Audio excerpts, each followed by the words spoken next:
Welcome to part 2 of our video on the Swift programming language. In this segment, we will explore key concepts such as objects, classes, concurrency, and more. Swift supports object-oriented programming using classes. A class is a blueprint for creating objects, bundling data and behavior. Classes use the "class" keyword and support inheritance.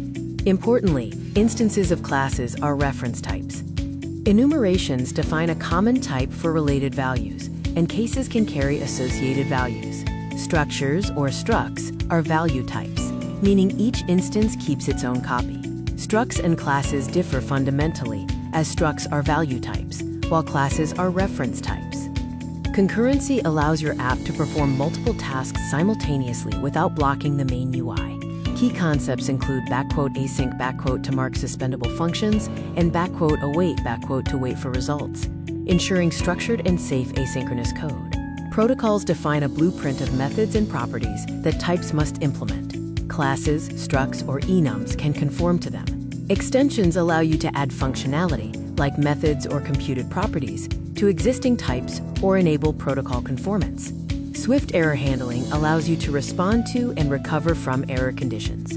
Errors are defined by conforming to the "error" protocol. Functions that might fail are marked with "throws", and errors are managed using "try", and "catch" blocks. Generics enable the creation of flexible and reusable functions and types that can work with any type. This reduces code duplication and increases type safety without sacrificing flexibility, as demonstrated in our array and optional value examples. We've covered classes, structs, concurrency, protocols, error handling, and generics. This video provided an overview of these advanced concepts. Detailed explanations of all these topics will be covered in upcoming parts of this video series.